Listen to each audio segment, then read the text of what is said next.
Mis queridos hermanos y amigos, nos volvemos a encontrar para seguir estudiando la palabra del Señor y hoy estudiaremos otra parte del mensaje del primer ángel.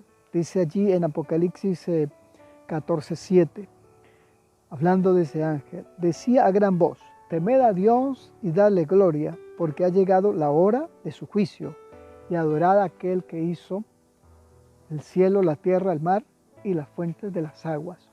Hoy nos dedicaremos a esta parte del mensaje del ángel que dice: porque ha llegado la hora de su juicio. Estar frente a un juicio, si nosotros somos acusados, es algo terrible, es algo que nos hace temblar, porque estamos frente a los jueces, frente a una ley que posiblemente hubiésemos infringido, y el temor es muy grande, pero cuánto más cuando se trata del juicio de Dios. Y el juicio al que habla el mensaje del ángel está en el contexto del tiempo del fin. La proclamación del Evangelio tiene como objetivo predicar la salvación, pero hablándole a los seres humanos que se avecina un juicio, y es el juicio del Dios viviente, donde Dios juzgará a los hombres, donde Dios juzgará a la humanidad. Dice el apóstol Pablo allí en Romanos 14, en el verso 10, la última parte, y el verso 12 dice así: porque todos compareceremos ante el tribunal de Cristo, de manera que cada uno de nosotros dará a Dios cuenta de sí. Esto es importante porque está en juego nuestro destino, el destino de cada ser humano. Y la pregunta es: ¿en qué lado estoy del juicio? O sea, si he aceptado el Evangelio eterno y a Jesucristo el Salvador, o he rechazado su mensaje. El apóstol Pablo también dice allí en segunda de los Corintios, capítulo 5, verso 10, es necesario que todos comparezcamos ante el tribunal de Cristo. En el mundo que vivimos hoy, en muchos tribunales se compran los jueces, se compran los testigos, pero cuando es el juicio de Dios, nadie podrá tener la capacidad de comprar al juez, que es Dios y que es Jesucristo.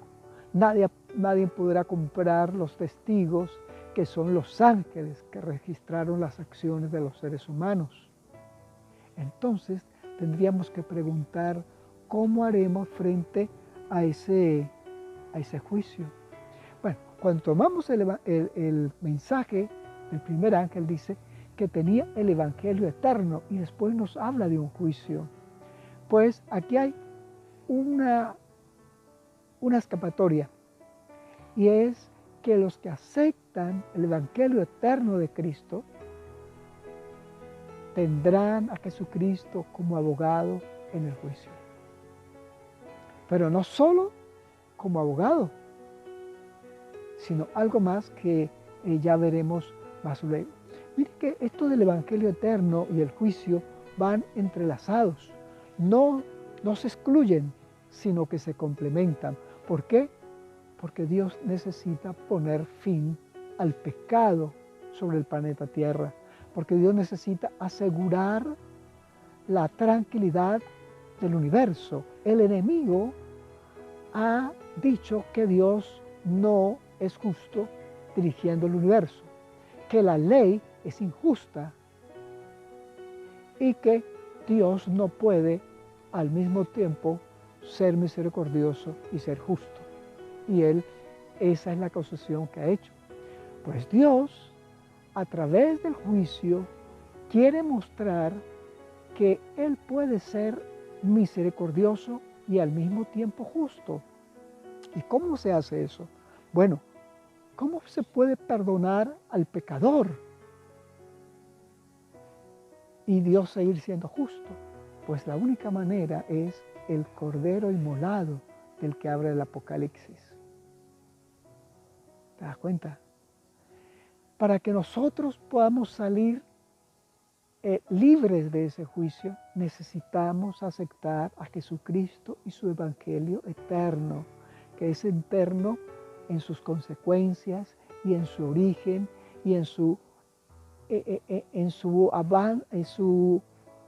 abarcar el universo en su totalidad. ¿Te das cuenta?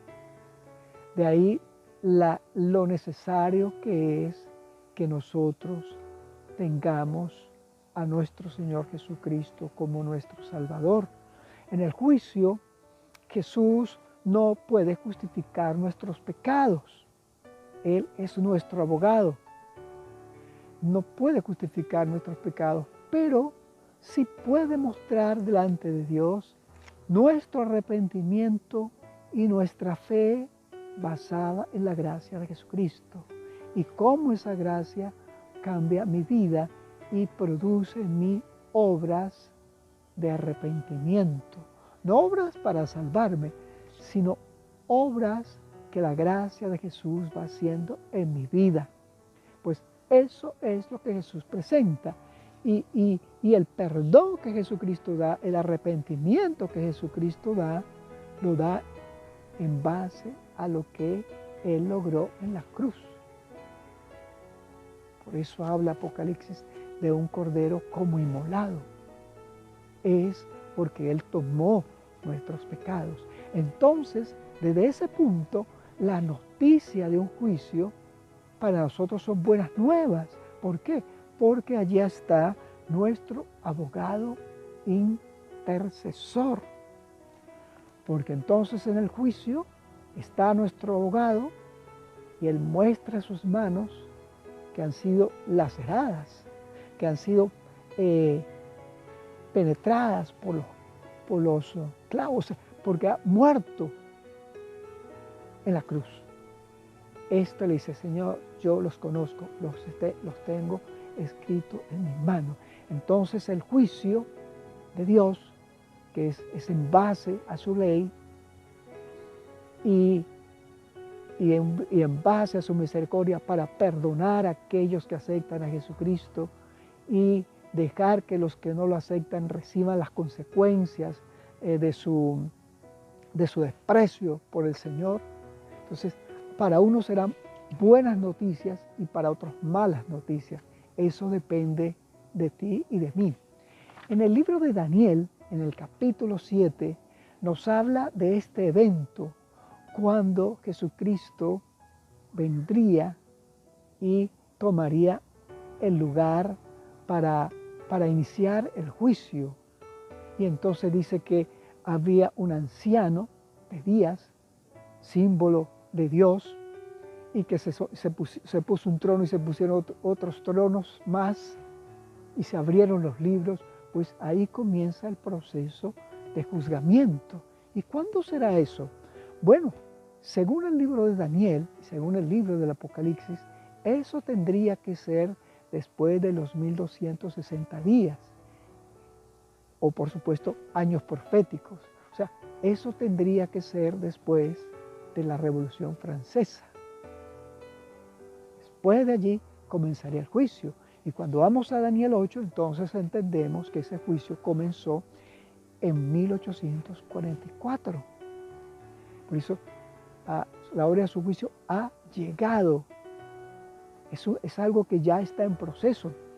Pero no está allí el proceso de la ejecución del juicio, sino la acción de juzgar las obras de los hombres.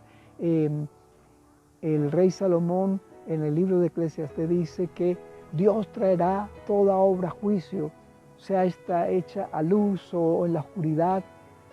Todos daremos cuenta delante de Dios, pero el secreto será en que Jesús sea nuestro intercesor. ¿Y por qué? ¿Por qué tiene que ser Jesús nuestro intercesor?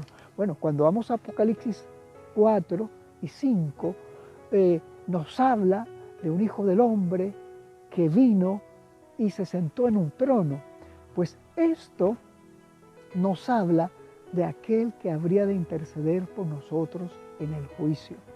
Cuando Jesucristo murió, resucitó y ascendió a los cielos, miren ustedes, en el día del Pentecostés aquí en la tierra, Jesús se entronizó. Jesús se invistió, fue investido para ser el rey de este mundo.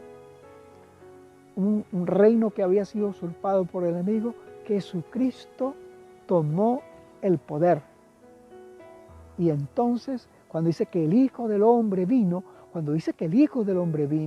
eso es algo maravilloso, porque es que cuando dice el Hijo del Hombre, Jesús siempre quiso que le llamaran el Hijo del Hombre, porque es el representante de la humanidad en el cielo.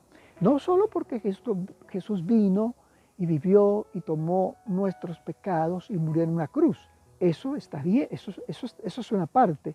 Pero la otra parte es que Jesucristo, que ha resucitado, ascendido a los cielos y ahora está glorificado, es el representante de los seres humanos en las cortes celestiales y especialmente en este juicio. Porque cuando Jesucristo se encarnó y hoy está ya como Hijo del Hombre, ha unido el cielo y la tierra, ha unido la humanidad con lo divino para que nunca más ese vínculo se rompa, para que la humanidad que ha aceptado a Jesucristo viva para siempre con Él. Entonces allí, cuando en Apocalipsis 4 y 5 vemos que Jesucristo es embestido como Rey de Reyes, cuando a Jesucristo, al Hijo del Hombre, se le entrega el libro de los 7 sellos, que es un símbolo de que se le entrega el poder.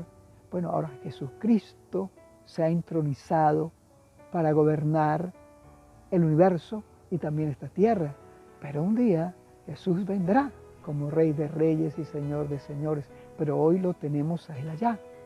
Pues, queridos hermanos y amigos, es importante que nosotros hoy nos acerquemos al Señor, le aceptemos plenamente, dejemos que lo que Él hizo en la cruz, que lo que Él está haciendo en el santuario celestial, que está siendo nuestro abogado intercesor, sea una realidad en nuestras vidas, a fin de que en ese juicio podamos ser contados como miembros coherederos de la patria celestial, seamos coherederos con el Rey de Reyes y Señor de Señores. Bien, les invito para que oremos. Querido Dios que estás en los cielos, gracias porque nos diste a Jesucristo. Señor Jesús, gracias porque tú te has entronizado, porque hoy que se ha iniciado un juicio, tú eres nuestro abogado intercesor. Aquí estamos.